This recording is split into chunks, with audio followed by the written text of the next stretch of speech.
Bonjour tout le monde. Derrière moi, j'ai la panoplie parfaite pour l'autonomie. Je vais vous montrer tout ça. Si vous avez déjà une EcoFlow Delta Max ou Delta Pro, ça va particulièrement vous concerner. Allez, c'est parti. Une fois de plus, on va découvrir ça ensemble. Je ne l'ai même pas ouvert comme vous pouvez voir. EcoFlow, ils sont malins. Ils ont beaucoup de produits et bien sûr, je ne les ai pas tous regardés. Ils m'ont proposé de tester celui-ci. C'est le Smart Generator, donc générateur intelligent. Et en fait, ce n'est pas une station d'énergie électrique comme la Delta et comme toutes les autres. C'est un groupe électrogène. Bah ouais. Tout simplement un groupe électrogène.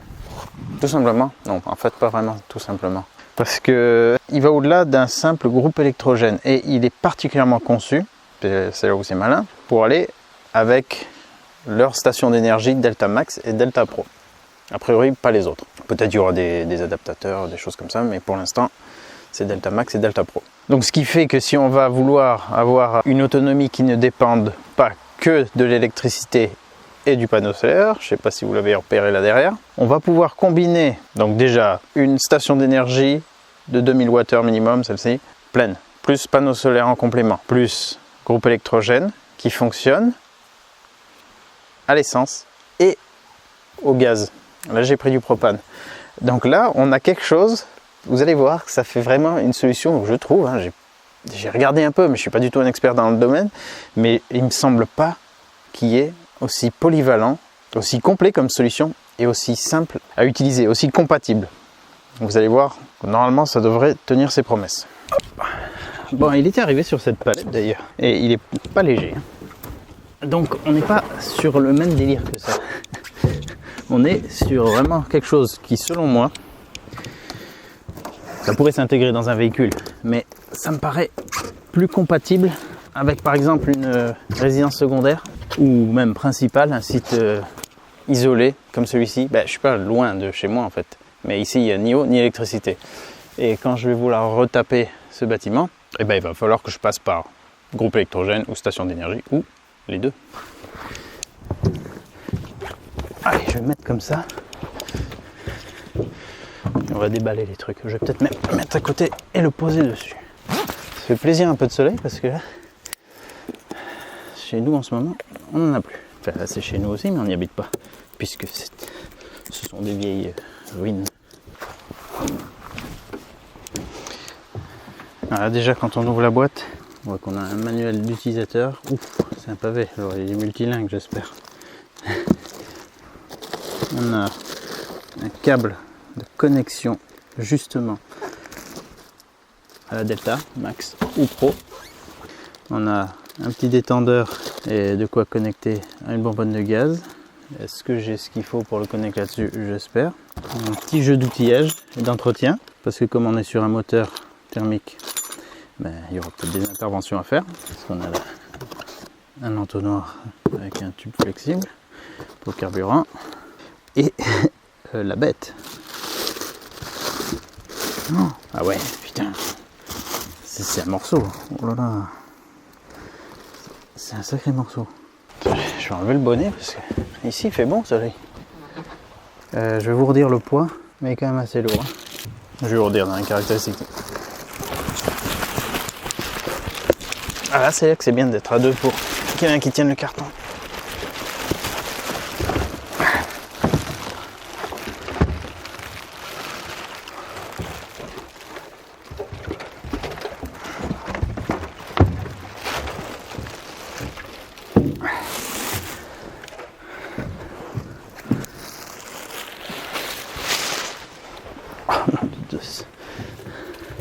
Alors, est-ce que j'ai autre chose dedans? Non, c'est du calage.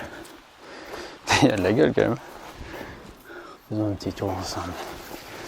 Donc là, l'échappement.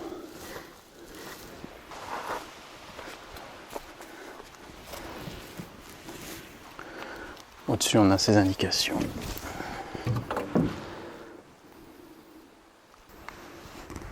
Pour le carburant.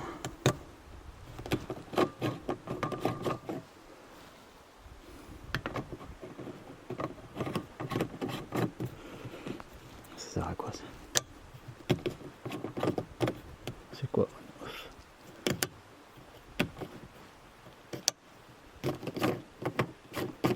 Je sais pas trop. trop, je vais regarder. Donc ici, la connexion pour le gaz. Ici c'est quoi? C'est un bouton juste pour le démarrer. Là c'est la tirette, le lanceur. Vous allez voir, il a plusieurs façons de démarrer, pas juste ça. Sur ce côté, il y a la trappe d'accès au moteur. Bien sûr, on va regarder ça. Et devant, écran de contrôle, bouton. Dur à ouvrir les premières fois. Voilà. Là, c'est pour brancher la batterie, enfin l'EcoFlow, ou une batterie avec la même connectique. Et là, on a une prise. Donc on peut quand même l'utiliser directement, mais son but principal, c'est pas d'être utilisé directement comme source d'énergie. Et en fait, c'est pas dans cette condition qui sera le plus, comment dire, le plus efficient. Là, l'idée, c'est d'avoir vraiment un écosystème avec panneaux solaires, la Delta, et lui. Et son rôle principal, ça va être de recharger la station d'énergie quand elle va baisser à un certain seuil, parce que ça, on va pouvoir le programmer, le régler, et utiliser la station comme source d'énergie. Et lui, pour la recharger, si elle n'a pas assez de solaire ou si on ne peut pas la recharger sur secteur par exemple. Donc l'acheter en tant que tel comme groupe électrogène, on peut trouver déjà moins cher, donc c'est pas forcément pertinent. Par contre, si on veut avoir une autonomie multi-carburant, et enfin multi-énergie on va dire, c'est la solution, je pense, ultime. J'en ai pas encore vu d'autres, il y en aura peut-être d'autres sur le marché mais que je ne connais pas, pour l'autonomie. Avant de l'ouvrir, je vais vous donner quelques caractéristiques. Donc le mode d'emploi, bon, il n'y a que 24 pages en français, mais il y a en français et ça a l'air d'être bien complet, bien détaillé sur les caractéristiques, l'entretien du moteur et les problèmes qu'on pourrait avoir, voilà, les échéances de maintenance, le réglage du carbu, tout ce qui est en rapport avec le carburant, un schéma électrique complet. Donc avant de l'ouvrir, avant de regarder de l'autre côté le moteur, je vais vous donner les caractéristiques qui vont nous intéresser par rapport à un groupe électrogène. Donc il peut fournir 1800 watts avec de l'essence, avec une puissance crête de 1900 watts, avec du GPL, enfin du propane, 1600 watts, 1700 watts en crête. Il a une capacité d'essence de 4 litres et ils disent qu'avec ça on peut tourner pendant 3h30 à pleine charge. Et avec le gaz, là c'est pas indiqué avec le gaz, mais sur le site c'était indiqué 13h30 avec une bouteille de 20 livres, ce qui faisait je crois dans les 9 kg. Donc celle-ci, je crois qu'elle fait 13 kg. Donc, allez, disons 15 heures, c'est un peu plus quand même, je crois. Mais admettons 15 heures plus 3h30, allez, on est 18h30, on n'est pas loin des 20 heures de marche à pleine charge. Ce qui nous ferait utiliser voilà, à peu près une bonbonne de propane et 4 litres d'essence. Alors, on n'est pas sur un fonctionnement visant l'économie, là on vise l'autonomie. Il faut pas se méprendre déjà de base avec les stations d'énergie, ce ne sont pas des produits écologiques de base. Hein. Et c'est pas parce qu'ils sont utilisables avec des panneaux solaires qu'on a quelque chose qui, pour moi, hein, qui est écologique. Le but principal, selon moi, c'est vraiment l'autonomie. Et donc là, on a une solution d'autonomie qui est à la fois solaire, à la fois déjà une capacité de base, plus des carburants. Donc on va dire c'est pas un truc de pauvre, parce que s'il faut utiliser de l'essence et du gaz, surtout avec les prix actuels en France, aux États-Unis on s'en sort peut-être mieux, dans d'autres pays encore mieux, mais voilà, c'est pas une solution économique, c'est une solution si on n'a pas de courant et qu'on a besoin d'en avoir. Et donc je rappelle que son but ne va pas être de tourner tout le temps à pleine charge pour faire fonctionner des machines. Les machines, on les fait tourner avec la Delta, et lui, il est censé venir en appoint pour compléter. Et c'est là où il va être le plus économe, le plus rentable possible, parce qu'il va transmettre via le câble l'énergie à la Delta en courant continu. Et d'après ce qu'ils indiquent sur le site, le fait de transférer l'énergie en courant continu plus la technologie de charge rapide Xtreme de la Delta fait qu'on peut avoir une économie de carburant à son niveau de 40% par rapport à d'autres groupes électrogènes. Donc en fait c'est une solution qui ensemble est très pertinente et enfin qui est faite pour fonctionner ces deux machines ensemble. Il fait 30 kg et bien sûr la sortie est en 230 volts et c'est un moteur monocylindre 4 temps de 80 cm3, refroidissement par air forcé, soupape en tête. Bon, on va regarder vite fait de l'autre côté le moteur et puis après on va faire une mise en route parce que je suis vraiment curieux de voir comment ça fonctionne. Après on va utiliser l'appli pour voir les informations qu'on peut en tirer et voir comment l'utiliser aussi avec l'appli parce que c'est vraiment poussé comme truc. J'étais sur le point de dire mince, ils n'ont pas fourni de tournevis plat pour les vis en plastique ici, mais en fait si. Heureusement. Quoi, un quart de tour. Tac.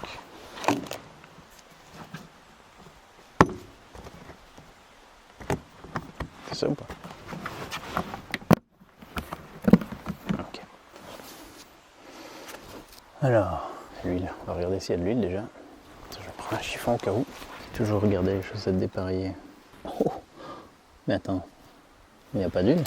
Aussi. Ah si, il y en a un peu. Il y en a un peu, mais le niveau n'est pas au max. Ce serait con de démarrer et de tout bousiller. Quoique, non. Non, c'est juste le bout de la jauge. C'est juste le bout de la jauge, il n'y a pas d'huile. Attends, il devrait y avoir un truc qui indique tout de suite, attention, il n'y a pas d'huile. Parce que sinon, on va tout bousiller. Et au prix de la bête, ça serait un petit peu dommage. Sachant que pour mesurer, on ne vise pas. Hein, on sort, on met contre et on regarde. Et là, on voit qu'il n'y a pas d'huile. Donc on va rien faire. Là, j'imagine que c'est le filtre à air. Ah, il y a les schémas bien sûr et tout. J'ai pas regardé. Oui, filtre à air.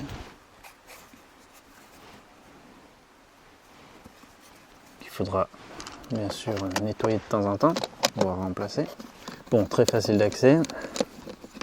C'est indiqué dans le mode d'emploi qu'il est livré sans huile, mais je trouve qu'il devrait y avoir un truc, vraiment un autocollant dessus, du genre ici, là, non, plutôt là. Ne pas démarrer, n'a pas d'huile. Voilà, parce que des têtes brûlées comme moi qui peuvent vouloir le démarrer tout de suite, on peut être comme un con. Ou si on l'achète et qu'on part direct dans le désert, puis qu'on n'a pas d'huile, voilà. Et donc ils disent la 10-40 et il en faut 380 ml qui va là-dedans. Ici on a la bougie, j'ai retiré le antiparasite. L'alimentation de la bougie, et pour l'entretien on a la petite clé qui est fournie, il faut glisser là-haut comme ça dedans et la mettre dessus, voilà, et on peut y arriver. On a de la place un peu en haut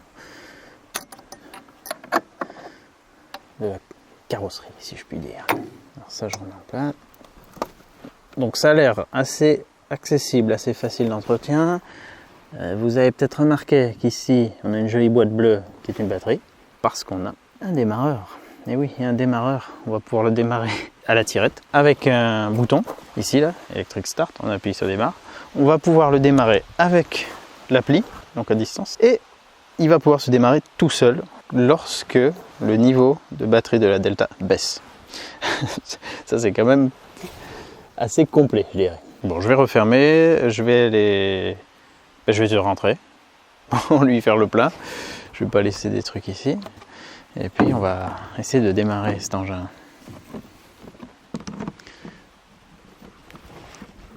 Ça change hein, des groupes. Enfin, il y a des groupes électrogènes qui ont quand même un peu cette gueule, mais là, c'est marrant d'être vraiment dans la continuité des produits EcoFlow.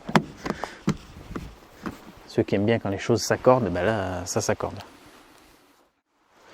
Ah, de retour au garage, alors j'ai fait le niveau d'huile. Le petit entonnoir, il est bien pratique, il faut juste enlever le tuyau. Ce que je vous conseille de faire, c'est de mettre le bon volume, 380 ml, dans un récipient.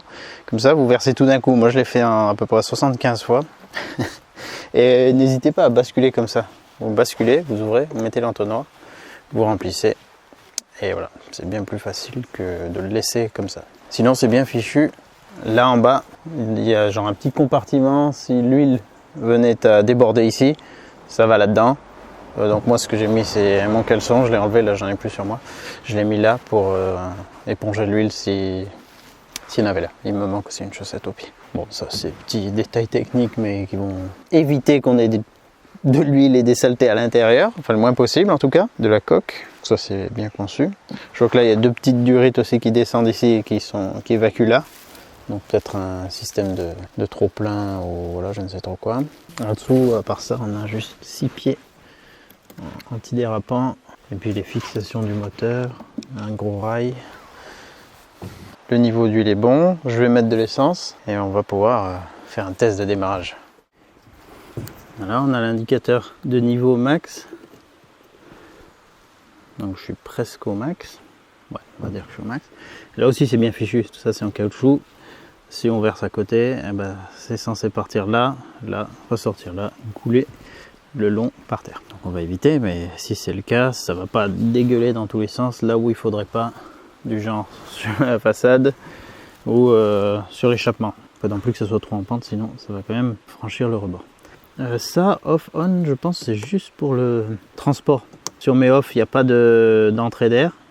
Et si on met sur on, il peut y avoir une entrée d'air. Donc quand le carburant se consomme, ben, ça ne fait pas un vide d'air au-dessus. Et quand on se déplace ou qu'il est dans un véhicule par exemple, on peut couper, peut-être ça évite d'avoir des vapeurs d'essence. Ah, j'ai oublié un truc, apparemment avant de démarrer, il faut brancher la batterie. Ouais, donc ça j'ai compris, il faut tirer un peu fermement parce qu'on a des ergots qui rentrent dans les trucs en caoutchouc. La batterie, elle est là. Ah voilà, elle n'est pas connectée. Ok, donc on enlève les petits capuchons. On la branche. Hop. On laisse ça là comme ça.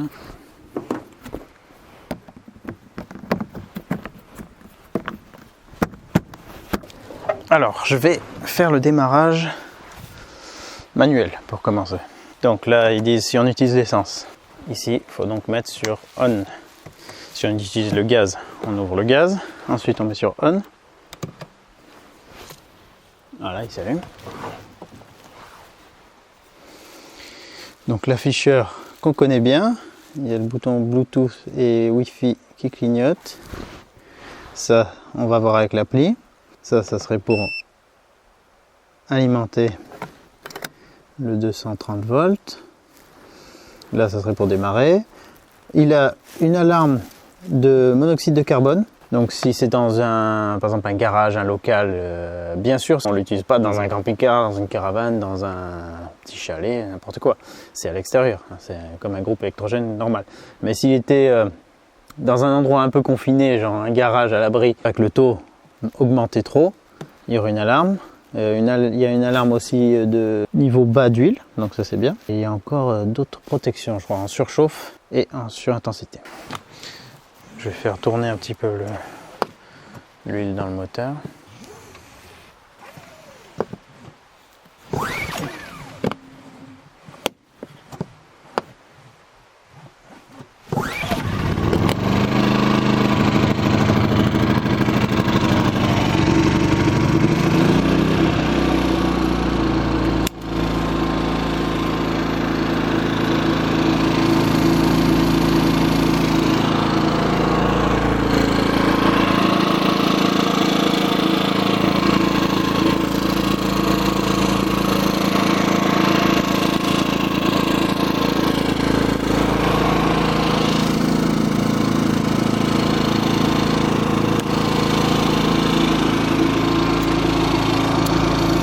Là, il nous donne 14 heures d'autonomie, puis 13 heures puisqu'on ne tire rien du tout.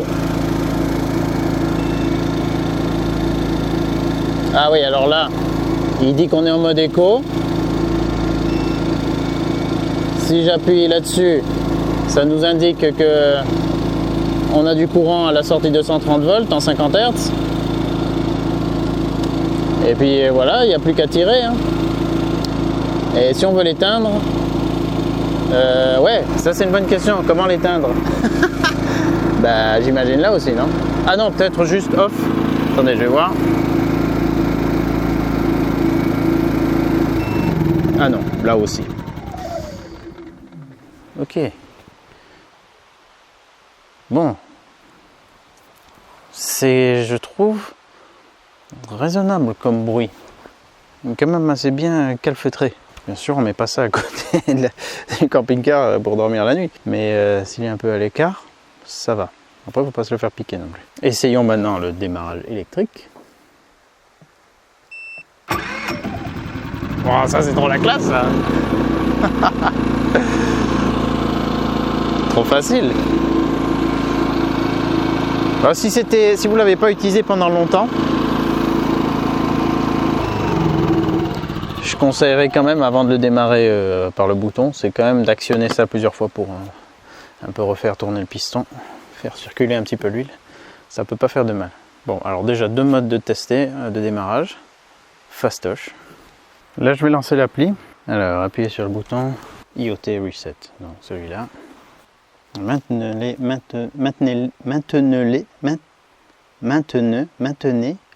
Maintenez-le. Enfoncez jusqu'à entendre un bip. J'ai tout cassé. Ça y est.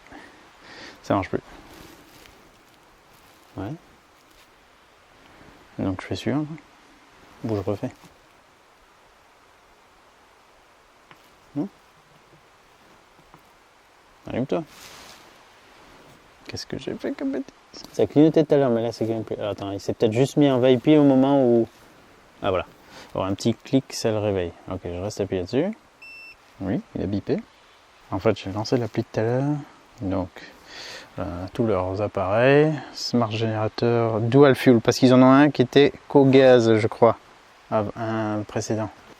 Quoi, tu vas à tout près à la localisation? Bon sang. Ah, le Wi-Fi, j'avais pas le Wi-Fi allumé, peut-être c'est ça. Je suis pas grand fan d'appli. Après, c'est sûr qu'on peut tirer le plein potentiel des appareils qui en sont équipés. Donc il y a du positif, mais j'aime pas tout ce qui est appli. Ah, ajouter. Là, donc là, il a détecté. Là, c'est les deux que j'ai déjà, Delta 2, Delta Max, qui sont hors ligne, c'est indiqué parce que je les ai pas allumés. Alors, lisez attentivement tous les trucs, oui. Ça, ouais, c'est bien, au cas où on n'aurait pas mis l'huile. Et là, alors, haute performance, mode éco, glisser pour démarrer le moteur. Allons-y.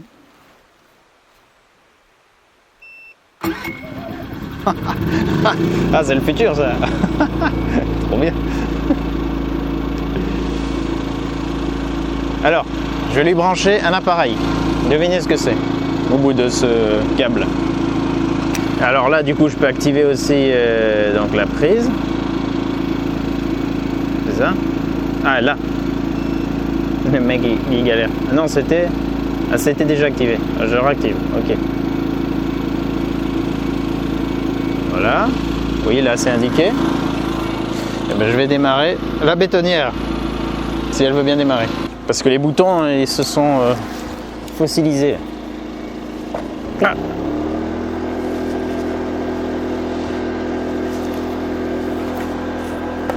Ah non, elle n'a pas voulu.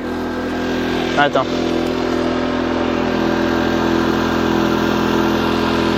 Lui, il a augmenté le régime, en tout cas, il a baissé l'autonomie. J'ai recoupé. Normalement, il va devoir rebaisser. Hein, parce que là, il n'y a rien qui vient. En fait, je crois qu'il y a des ronces qui se sont grippées dedans. Je vais le rééteindre en attendant. Confirmé. Putain, trop facile. Je vais enlever les ronces, ce sera peut-être mieux. Avant que ça me fasse griller quelque chose. Ah oui. D'accord. C'était en train de l'envahir complètement.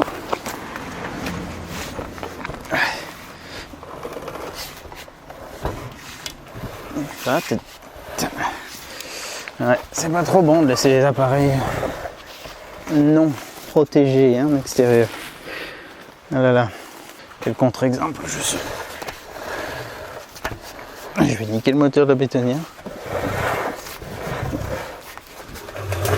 Ouais, dégripper un peu. Ok. On va réessayer ça. Ouais, parce que justement sur l'autre terrain, je vais en avoir besoin. Donc, bah, je vais voir combien il consomme.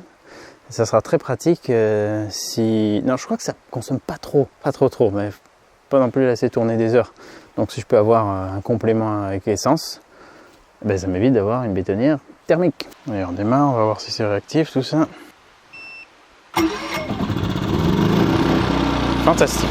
La sortie 230 volts s'active d'elle-même. On va réessayer.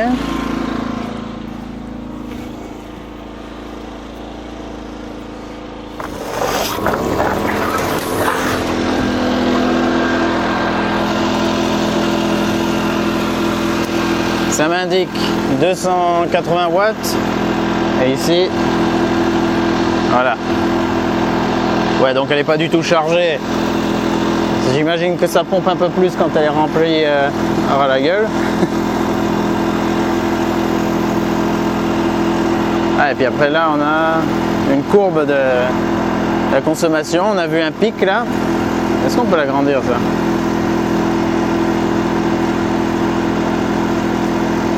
Et là, si on avait quelque chose de branché dessus, on pourrait voir combien est distribué au port de batterie supplémentaire connecté. Donc là, avec ça, là, on a une indication de 6 heures. Et ici, il me dit plus précisément 6h25 si je laisse tourner la bétonnière à vide. j'éteins. Tac, là c'est arrêté. Il se calme. L'autonomie remonte. Très bien, très bien. Voilà, confirmé. Excellent. Putain, ça marche comme sur des roulettes. C'est quand même assez génial. Putain, trop bien. Même si on a mal au poignet, bon, du coup pour du béton c'est mort, mais qu'on a besoin de démarrer ça sans la corde. Faut pas avoir mal au pouce par contre, parce qu'il faut appuyer sur le smartphone quand même. Bon, il est temps de faire fonctionner tout ça ensemble. Donc je prends le gros connecteur. Alors elle est chargée à bloc, il me semble. Ouais. Donc il va falloir que je la draine un petit peu. C'est un gros câble comme ça qui permet de brancher des packs supplémentaires, genre de ça un pack supplémentaire, si je ne m'abuse. C'est le même type de câble, mais bien sûr aussi ce générateur. Alors il est assez long. Je vais brancher déjà sur donc le port de batterie numéro 1 de la Delta. Je vais regarder un peu, on doit combien là? On doit avoir au moins. On a quand même certaines distances de câble. Donc on peut quand même mettre bien à l'écart le groupe de la station. Non, pas non plus 10 mètres, je ne sais pas combien on a exactement. Bon, je vous le noterai. Et ici, donc on va se brancher devant.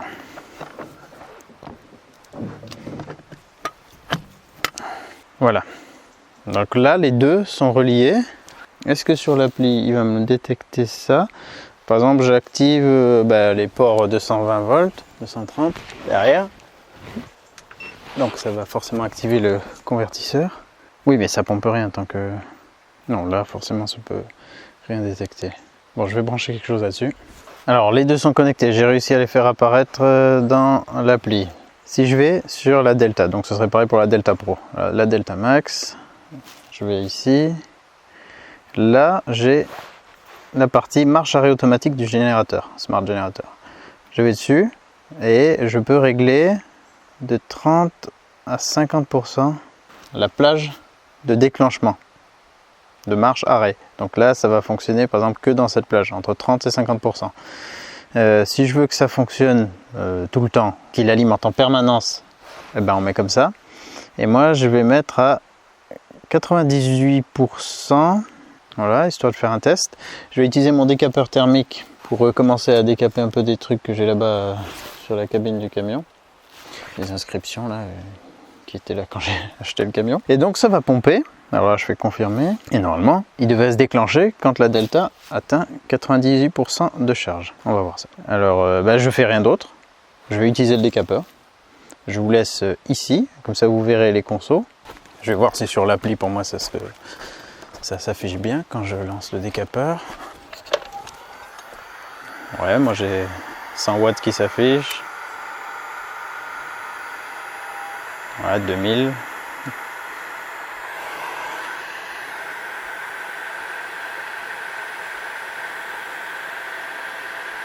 Donc on va regarder ça. Je vais le mettre au max histoire de la stresser.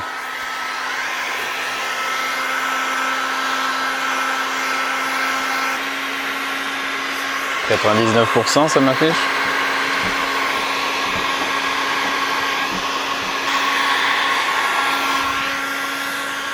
« 98%, ça devrait pas tarder. Je vais peut-être rater un truc de programmation. On va voir. Ah, j'ai dû rater un truc, c'est passé à 97.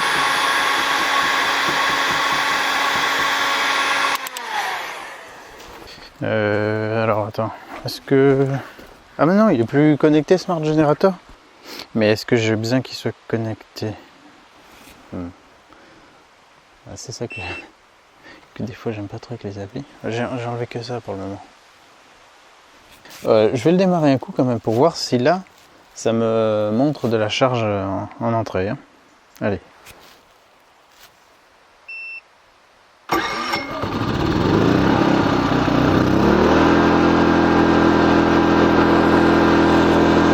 Oui. Et avec le X-Boost, si je vais sur la Delta Max, ça me montre ce que j'ai en entrée.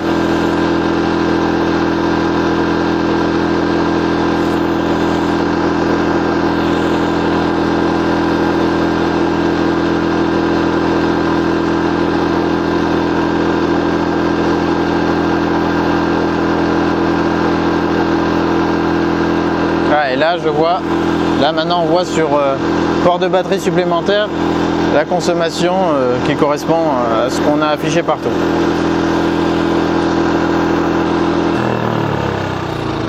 Bon, alors moi maintenant ce que j'aimerais bien c'est que tu te déclenches par rapport à la delta. Sur l'EcoFlow je vois qu'aussi on peut empêcher une décharge complète genre sur la delta pardon, jusqu'à on peut augmenter pas que ça se décharge entièrement. On peut mettre genre je sais pas 5%. Vitesse de charge là aussi est bridée, on peut la monter. Non, vitesse de charge jusqu'à 2000 watts. Eh ben si ça peut monter à 2000 watts. Tu vas mettre à 1800 pour voir si du coup lui il envoie sa puissance max et qu'elle elle demande 1800 watts. Donc on va redémarrer.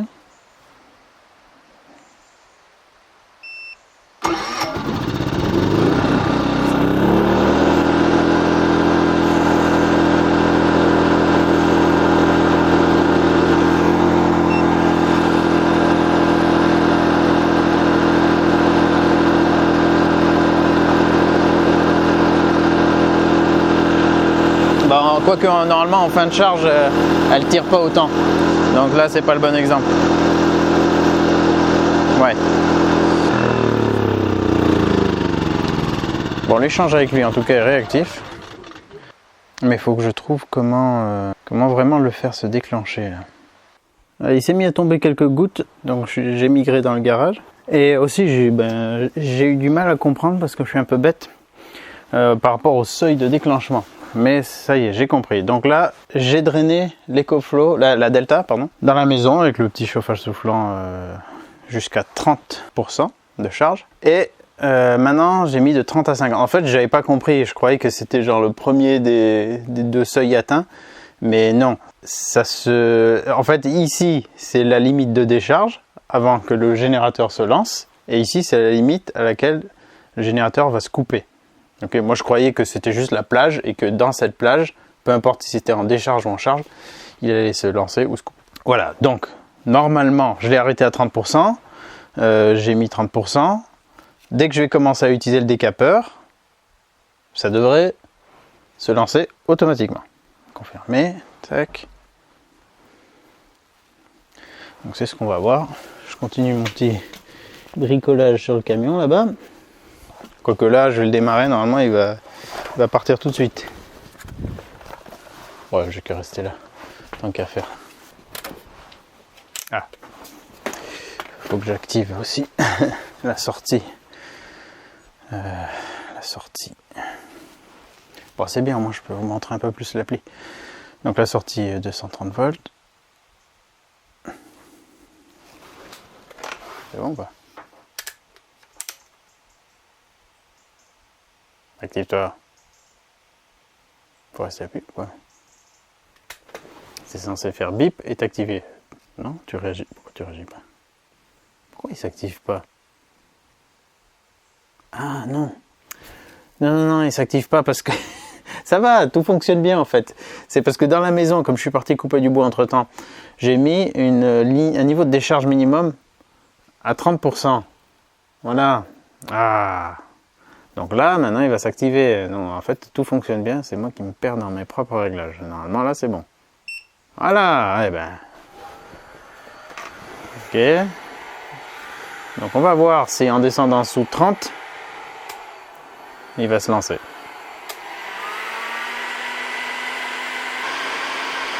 Attention, suspense. 29. Est-ce qu'il faut attendre un peu? Ah mais je l'ai éteint moi aussi. Ah les tests. Ah ben je l'avais éteint aussi, pardi.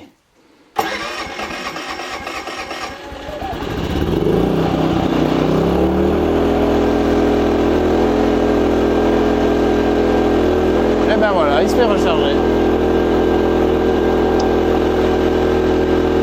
Purée, là je suis en train de voir que c'est l'appareil photo qui a plus de batterie maintenant. Ah, ce monde de batterie.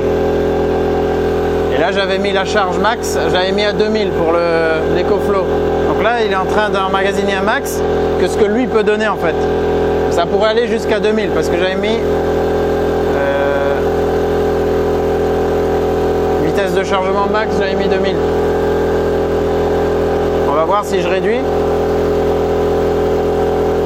Si je mets 1400. Est-ce qu'il va corriger?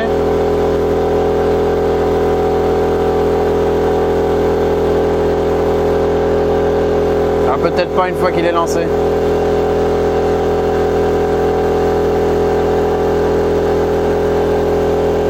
Non, apparemment pas. Ah, lui il est plus connecté, donc si je veux le couper, est-ce que je peux là? Non.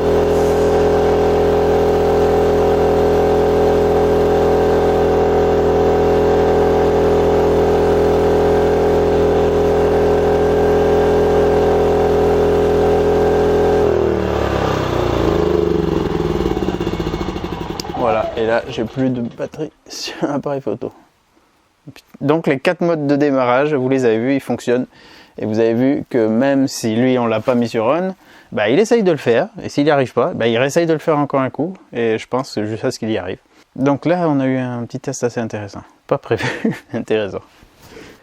Maintenant on va tester le gaz. J'ai déjà relié le tuyau fourni avec le détendeur sur ma bouteille de propane.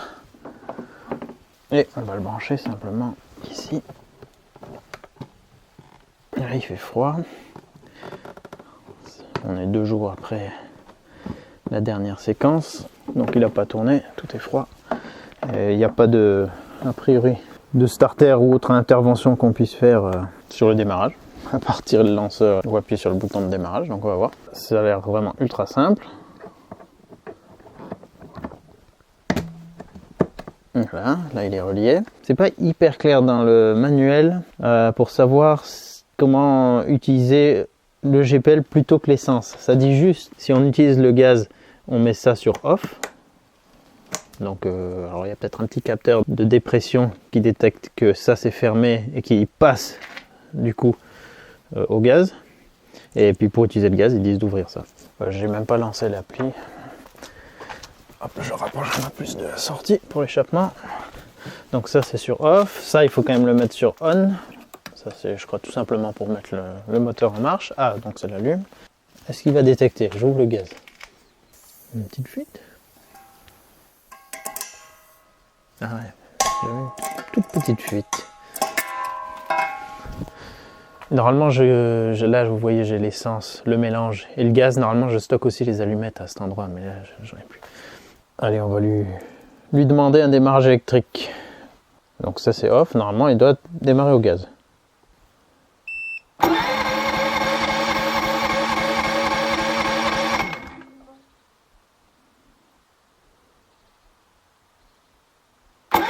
Ah, il réessaye tout seul. J'ai pas rapide.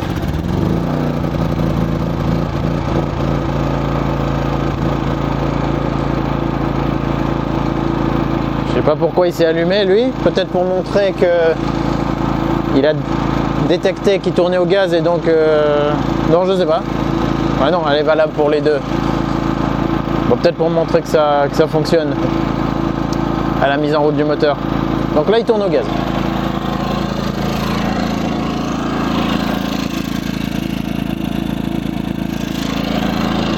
L'avantage avec le gaz, c'est que ça sent quasiment rien de l'autre côté.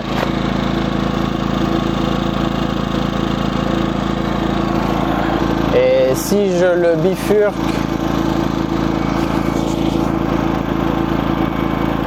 non, je vais rééteindre. Je vais brancher la delta dessus pour qu'on voie un peu ce qui sort en watts. Et en plus, elle est à recharger là, puisque je l'avais fait descendre pour le test.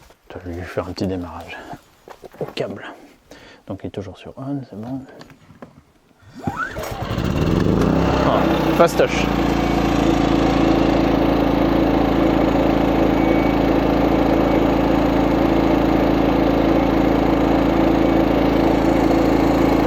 Ah, faut l'allumer pour qu'elle charge. Si je laisse comme ça, elle va pas s'allumer automatiquement.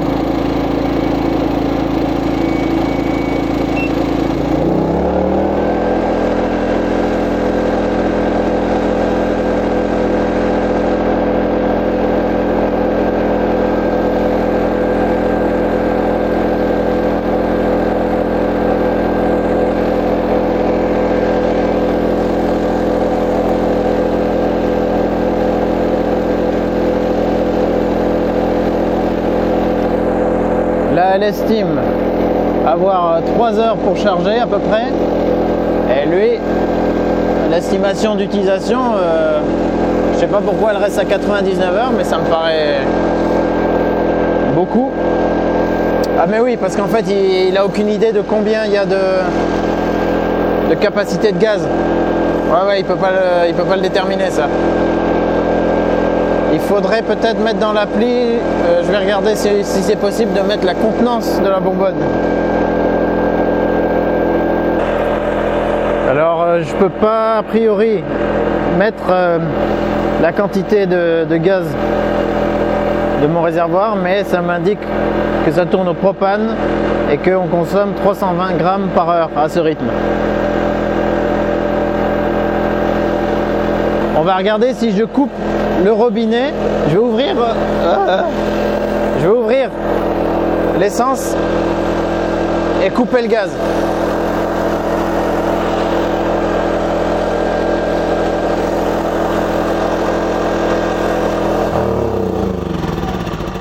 Ah, j'ai coupé le gaz et j'ai ouvert l'essence. Est-ce qu'il va redémarrer tout seul? Non, il redémarre pas tout seul. On va tenter l'inverse. Alors je redémarre avec l'appli. Donc là il va rechercher le... Normalement il va devoir basculer sur essence.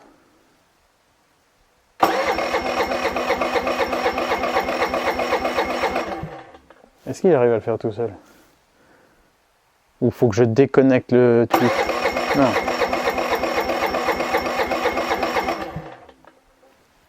Ah.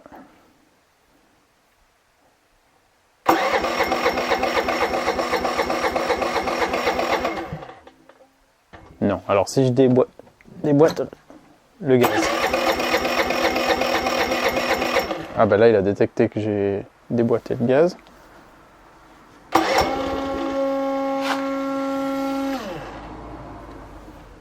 Voilà, le facteur. Ah, j'ai reçu mon électrovanne d'arrêt du moteur pour l'Iveco. Voilà. Alors, j'en étais où? Ah oui, je remets l'appli. Donc là, on est sur essence, c'est sur on, ok. Je te redémarre, enfin je te remets là sur 1. J'ai oublié quelque chose ou quoi?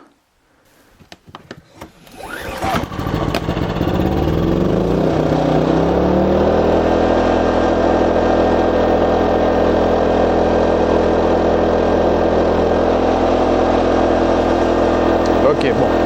Alors, ça fait quoi si je rebranche ça? Est-ce qu'il va me changer au gaz si je rebranche le gaz?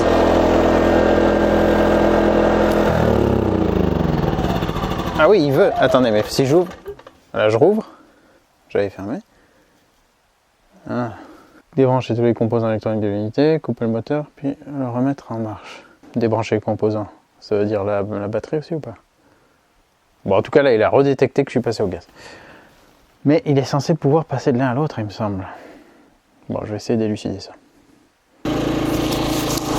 Là, je vais faire un petit test avec le décapeur thermique pour voir l'intensité, enfin, la puissance qu'il peut délivrer et qu'est-ce qui se passe si je vais au-delà. Donc là, on est avec le gaz. Alors, voilà, tac. Ah non, c'était déjà allumé. Je remets. Il monte un peu dans les tours. 80 watts.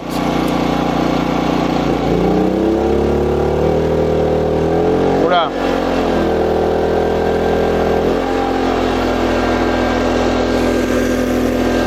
Overload. Il a coupé l'alimentation parce que j'ai dépassé. Si j'éteins, on va voir combien de temps il met à redescendre.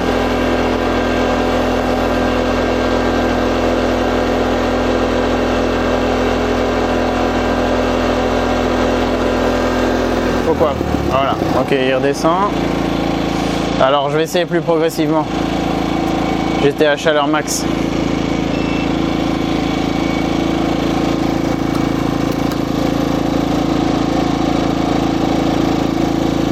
Est-ce qu'il faut que je le réteigne ou quoi quand il fait ça?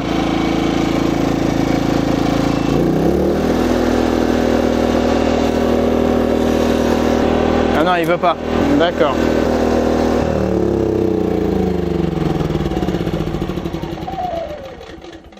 Alors, qu'est-ce qu'il faut faire si on fait une surcharge?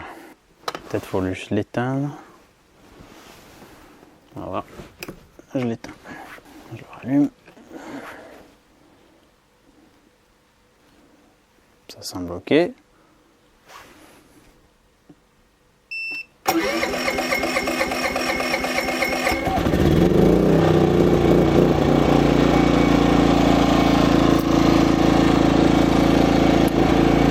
Ok, je vais y aller beaucoup plus doucement.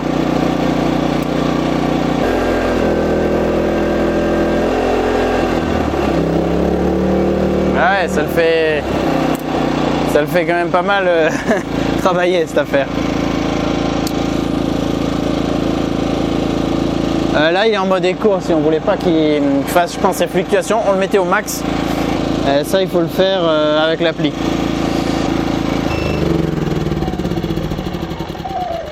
Bon, en tout cas il a la protection anti-surcharge, ce qui fait qu'il ne cale pas a priori et qui coupe l'alimentation, tout simplement.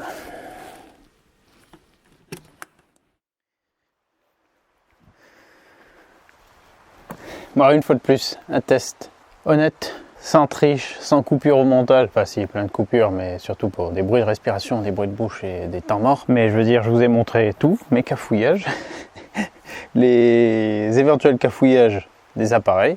Bon, là, il y en a pas eu. Ça a fonctionné très bien. Je pensais, mais ça, je ne sais pas pourquoi j'ai pensé ça, qu'il pouvait passer automatiquement de l'essence au gaz. Donc, on pouvait avoir dans ma tête les deux branchés.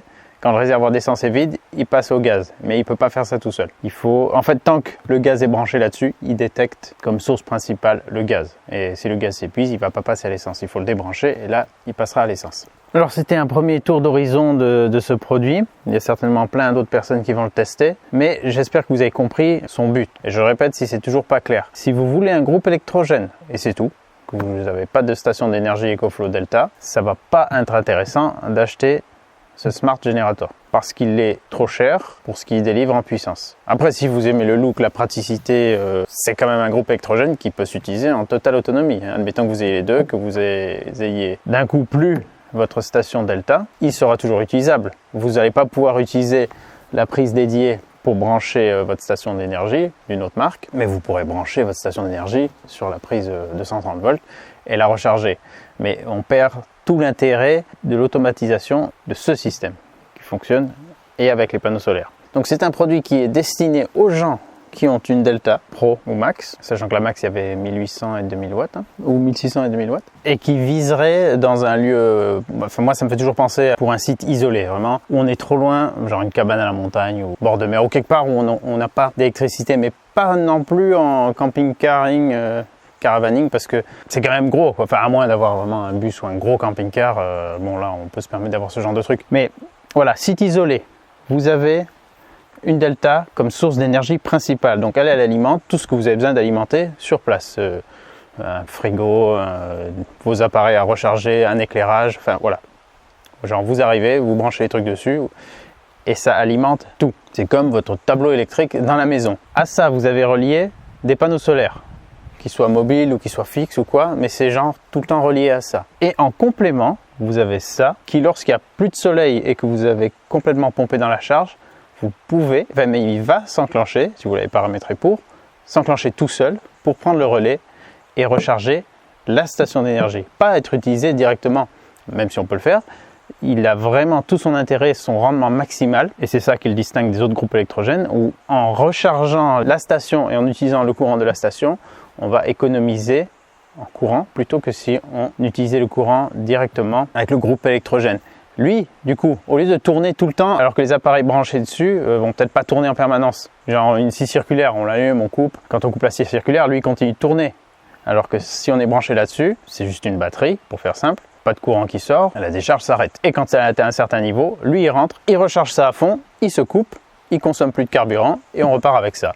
Donc avec le panneau solaire, ça, l'essence et le gaz, sachant que selon les périodes, ça va être beaucoup plus facile de trouver de l'essence et du gaz que du soleil, on va pouvoir être autonome de manière quasi illimitée. Parce qu'un site isolé ne veut pas forcément dire un site très loin d'une station-service ou d'un magasin où il y aurait du gaz. Donc je trouve que c'est un produit très intéressant que je ne connaissais pas du tout, mais que finalement s'avère vraiment un bon complément aux stations d'énergie pour lesquelles étaient déjà proposés des packs de batteries supplémentaires. Mais le pack de batteries supplémentaires ne fait que retarder le moment où on va avoir besoin de les recharger sur le réseau ou solaire. Et donc si on a drainé tous les packs de batterie, vu le prix aussi, on va pas non plus en avoir 10, je trouve que c'est vraiment la solution complémentaire qu'on peut dire qui manquait. Et avec ça, pour moi, on a la solution ultime d'autonomie. Et je rappelle qu'on ne parle pas d'économie d'énergie, on ne parle pas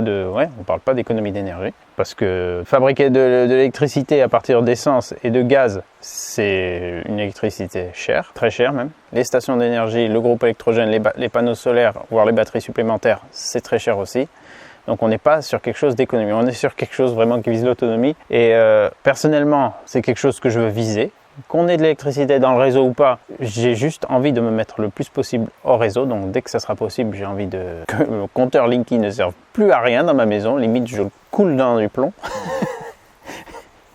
Et je veux tourner de manière autonome. Ça, c'est mon objectif. Et quand je vois ce qui se passe avec nos gouvernements, ça me donne encore plus envie d'aller dans cette direction. Parce que l'énergie nucléaire, c'est magnifique. C'est une des énergies les moins chères du monde. Mais si on décide de vous couper le réseau, ça sert à quoi d'avoir de l'électricité pas chère et abondante si on ne vous la livre plus?